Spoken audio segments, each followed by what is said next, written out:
Salut à tous, bienvenue dans ce rendez-vous que vous donne la chaîne Techno chaque semaine. C'est le JTech et le JTech c'est tout simplement toute l'actualité des nouvelles techno chaque semaine sur le web. Bonjour Jérôme. Bonjour François, bienvenue dans ce JTech consacré notamment à l'événement high-tech de la semaine, le salon de la photo à Paris. On verra toutes les nouveautés qui étaient présentées. Mais il n'y a pas que ça, il y a aussi un gros événement du côté des tablettes avec l'arrivée de la Galaxy Tab de Samsung. Et puis bien sûr les news high-tech de la semaine, un petit digest, c'est dans le JTech. Soyez les bienvenus, c'est parti pour votre quart d'heure dédié aux nouvelles techno.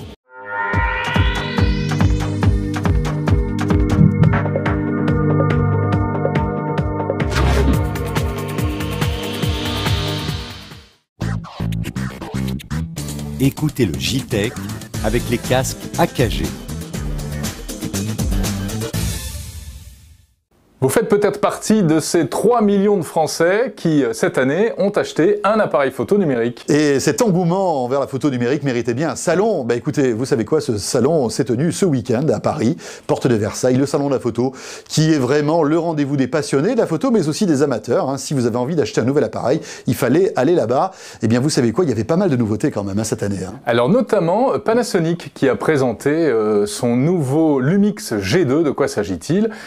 C'est un appareil photo hybride et c'était l'un des événements de ce salon, présentation en exclusivité mondiale à Paris, pas mal. Et pour découvrir cet appareil très prometteur en avant-première, rendez-vous déjà sur la chaîne Techno où on vous le montre.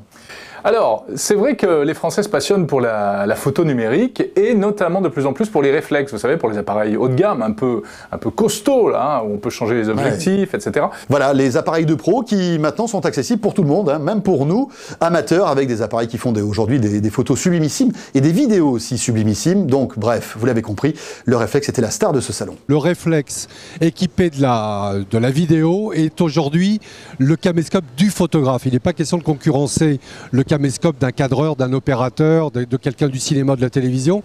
Il est simplement question... Même si, pardon de vous couper, des films, des longs métrages ont été réalisés avec des appareils photo. J'en ai un exemple précis puisqu'on a travaillé très étroitement avec Cédric Clapiche qui va lancer son film début 2011 qui va s'appeler La part de gâteau et 40% de son film a été réalisé avec des boîtiers Canon réflexe parce qu'il s'est aperçu notamment qu'en basse lumière, la sensibilité du capteur lui permettait d'aller chercher des images que des grosses caméras de cinéma étaient complètement incapables de faire. Des réflexes de plus en plus faciles à utiliser, qui font de la vidéo, qui intéressent de plus en plus les professionnels du cinéma, de la télévision aussi, vraiment le réflexe a le vent en poupe.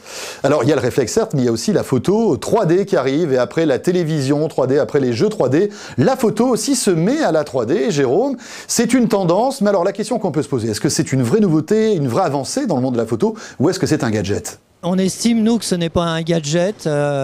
C'est-à-dire que la génération montante des enfants et des adolescents ne voit que par la 3D.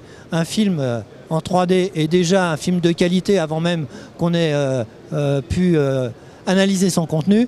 Donc on pense que les générations futures vont voir les images en 3D de toute façon. On conçoit d'abord d'excellents appareils en 2D qui permettent d'envisager des tirages de très très bonne qualité papier. Et derrière d'avoir des photos en 3D grâce à une petite astuce technique qui ne va pas augmenter le volume de l'appareil et qui ne va pas faire que l'appareil va être conçu spécifiquement pour cet usage, et ça permet derrière de pouvoir les partager sur l'écran 3D. Mais voilà, je parle vraiment de partage au sein du foyer et c'est à ce titre que l'écran est pour la 3D le plus approprié. Bon voilà, la 3D, gadget ou nécessité absolue. On verra bien. En tout cas, il y avait des choses intéressantes également, François, à ce salon, comme par exemple des imprimantes qui permettent d'imprimer de belles photos à partir d'une image vidéo. C'est pas mal ça, vous avez tourné une image vidéo, on pouvait déjà le faire mais c'était pas très bon, et bien là il y a de nouveaux systèmes qui permettent vraiment d'avoir une très belle qualité simplement à partir d'une vidéo de définition tournée avec un appareil réflexe. Et puis dans cette philosophie des constructeurs qui veulent des appareils de plus en plus faciles à utiliser, regardez cet appareil signé Samsung qui est très rigolo parce qu'en fait il a carrément une clé USB intégrée. Oui. C'est pratique. Donc un petit peu comme le flip ou tous ces petits caméscopes, vous pouvez dégainer votre clé USB, le brancher et puis décharger vos photos en quelques secondes. C'est tout bête mais il fallait y penser. Ça évite de perdre le câble, tu sais, d'habitude. Qui est jamais le même en plus d'un appareil à un autre, enfin, c'est un cauchemar. Sympa également l'impression des photos à partir des réseaux sociaux, à partir de Facebook, puisque vraiment Facebook c'est un album photo en ligne aujourd'hui. Eh bien, on va trouver dans certains lieux publics ce type de borne qui permet d'imprimer ses photos depuis son profil Facebook. Oui, parce que c'est vrai qu'on est de plus en plus nombreux à se servir de Facebook comme d'un album photo géant, hein, et ces photos, on ne sait pas trop quoi en faire. Et bien là, vous allez pouvoir les imprimer depuis donc ces bornes publiques. Vous sélectionnez, vous rentrez votre login mot de passe Facebook, et puis vous sélectionnez vos photos, vous appuyez sur un bouton, vous payez et vous imprimez. C'est tout bête, mais là encore, il fallait y penser. C'est une innovation signée Kodak. Bon, voilà pour les principales innovations. Et puis regardez ceci. Alors là, on était sous le choc. Alors ça n'a rien à voir avec la photo, Pas du mais tout. c'est un truc qui nous a scotché avec Jérôme. On se baladait dans les stands et puis on est tombé sur le stand de Panasonic avec cette innovation. C'est une espèce de vitrine qui proposait des vidéos en apesanteur, Ouais. un peu comme un système holographique, hein, Jérôme. Ah, c'est magnifique et il fallait quelques explications. Le principe de fonctionnement il est simple, sur la partie haute on a un écran qui va projeter sur des vitres miroirs entre guillemets l'image qui est diffusée de cet écran et qui par un principe d'optique classique va reporter la distance entre le miroir et l'écran à l'intérieur. Donc on a cette sensation d'animation qui flotte dans l'air et qui du coup est orientée sur l'appareil qui est présenté pour vraiment donner ce côté très flottant, très virtuel, très high-tech. Bon, et quand est-ce qu'on a ça alors dans notre salon, installé sur notre canapé? Parce que ça donne vraiment envie d'avoir ça à la maison. C'est une bonne question. Maintenant, pour l'instant, voir un miroir au milieu du salon avec un écran au plafond, je pense qu'il y a encore des consommateurs qui vont avoir du mal. Voilà, c'était au Salon de la Photo de Paris qui se tient comme tous les ans au mois de novembre. C'était un bon cru cette année. C'est un peu cliché ce que tu viens de dire. Cliché appareil photo.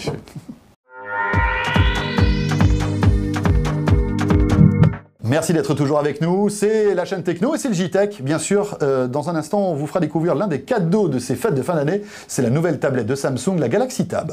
En attendant, l'actu high-tech cette semaine, eh bien, ce sont les premiers robots de l'espace. Oui, tu rigoles, mais ça y est, la NASA a décidé d'envoyer dans l'espace des robots humanoïdes. On rejoint la science-fiction. Alors, il s'appelle en plus R2. Je ne sais pas si c'est un hommage au fameux R2D2. Sans doute. Et ce robot va vraiment servir à quelque chose. Il va faire un peu office de secrétaire et de femme de ménage dans l'espace. Et voilà, tout à fait. Donc, il devait décoller Incroyable. cette semaine avec Discovery. Vous savez qu'il y a eu des problèmes. Ouais. Le décollage, le lancement est reporté, mais... Faut dire que là, vaut mieux attendre si on n'est pas sûr du décollage. Vaut mieux tout checker parce que s'il y a un petit souci... Mais c'est vraiment extraordinaire. Premier robot dans l'espace. Les Japonais ont l'intention de faire pareil prochainement. Bon, il faut dire que la NASA a toujours envie de faire remarquer, toujours pour communiquer, et donc Bien sûr. a toujours de bonnes idées pour se faire sa propre pub. On peut peut-être demain imaginer envoyer des robots à la place de vrais êtres humains sur des planètes, Alors, pourquoi pas. Officiellement, c'est pas du tout à l'ordre du jour. C'est pas à l'ordre pour du l'instant. jour, officiellement. Et vous savez, avec la NASA... Revenons sur Terre avec un outil, très terre-à-terre, mais bien pratique, le clavier d'ordinateur. Ah, avec- cela dit, on parle du soleil, donc on n'est pas loin. Pas mal, bien vu. Oui, c'est le premier clavier sans fil solaire. Vous savez que d'habitude, sur les claviers d'ordinateur sans fil, il faut mettre des piles, et bien là, c'est pas la peine. Grâce aux petites cellules photovoltaïques, il se recharge tout seul. Ça marche même à la lumière électrique, et puis il a une autonomie de, paraît-il, plusieurs semaines, voire même plusieurs mois, même s'il n'y a pas de source lumineuse à côté, donc c'est pas mal, c'est écolo. Très bonne idée, voilà, une bonne idée de la part de Logitech. Maintenant, il faut que tous les constructeurs s'y mettent. On veut tous des claviers, maintenant, énergie solaire, puisqu'on y arrive. Allez, on y va. Et puis l'actu high-tech cette semaine, c'est également le lancement d'un nouveau moteur de recherche. Un moteur qui s'appelle Bleco, mais un moteur pas comme les autres. C'est une espèce de Google humain, puisque c'est un moteur basé sur les contributions des internautes. Un peu comme Wikipédia, mais pour la recherche sur Internet, en fait. Donc c'est pas mal, c'est intéressant, c'est un vrai projet, il y a des millions de dollars qui ont été investis là-dedans. Voilà, c'est en ligne, vous pouvez aller l'essayer, ça s'appelle bleco.com. Bleco avec un K, Jérôme. 2. Oula, ils ont les moyens,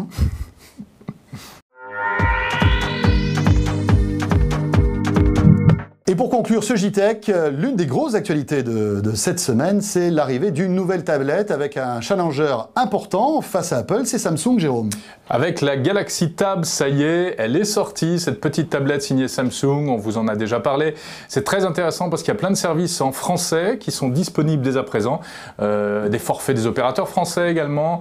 Voilà, cette tablette, si vous voulez en savoir plus, est disponible en test en avant-première sur la chaîne techno.com et à cette occasion, eh bien, on innove puisque puisque cette vidéo qu'on qualifie de premium, puisque en fait c'est une vidéo que vous allez pouvoir voir en avant-première avec un test poussé de cet appareil. Cette vidéo est payante, elle coûte 2 € et vous pouvez aller sur le site de la chaîne techno.com pour la visualiser en avant-première. Alors c'est vrai que c'est une nouveauté sur la chaîne Techno, mais avec ce code que vous allez acheter en quelque sorte, vous pourrez voir d'autres vidéos tout au long de ce mois que nous vous proposerons, des vidéos premium, un petit peu plus riches comme ça, là, vous savez, où on se lâche, où on vous dit tout ce qu'on pense de bien et tout ce qu'on pense de mal également de ces joujoux high-tech. Dis-moi, dans les vidéos premium, est-ce qu'on peut imaginer Jérôme Colombin nu, par exemple? Si moi je paye beaucoup comme ça, si je mets beaucoup d'argent sur la table, c'est possible? Hors de question. Bon, tant pis. Bon, voilà, ce JTech est terminé. Merci de nous avoir suivis.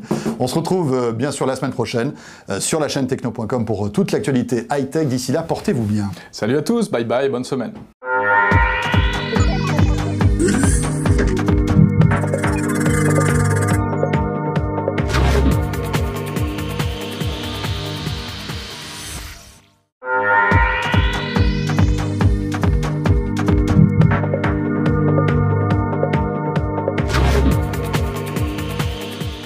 Ah, chers amis, vous êtes toujours là pour ce petit bonus que vous appréciez tant, pourtant qui n'est pas grand-chose, le tour de magie de Jérôme Colombin. Quand même. C'est vrai. Jérôme Colombin qui va faire le tour des hypermarchés de la région parisienne pour faire ses tours maintenant. Hein. Tu seras sur le parking de Vélizy bientôt, je crois. Enfin bon, bref, on vous donnera les dates exactes très prochainement. Ouais. Jérôme, quel tour nous as-tu réservé cette semaine? Alors, j'ai peur. Voici une pièce de monnaie. Ah, c'est avec ça qu'on achète le contenu premium de la chaîne Techno. Exactement. Enfin, c'est 5 centimes d'euros, on va pas aller loin. Hein. Bah écoute, ça fait déjà une partie. C'est sûr. Alors, c'est un tour simple, mais néanmoins spectaculaire. Oula, j'ai peur quand tu me dis ça. Simple et néanmoins spectaculaire. J'ai peur. Voilà, regarde bien. Donc j'ai une pièce dans ma main droite, n'est-ce pas? Tac, oui, tac, tac, tac, hop. Où est-elle? Par terre? Abracadabra, ah où est-elle? Il fait, parce que là maintenant ça marche mieux. Par terre, je dirais, non? Tu penses qu'elle est là? Oui, par terre, non? Elle n'est pas là. Oh mon Dieu, mais où est-elle? Elle est là. Oh, elle est passée dans l'autre main. Félicitations. Voilà. Ouais, ça valait pas plus finalement. Hein. Ça, c'est pas sympa. Ça. Bon, la semaine prochaine.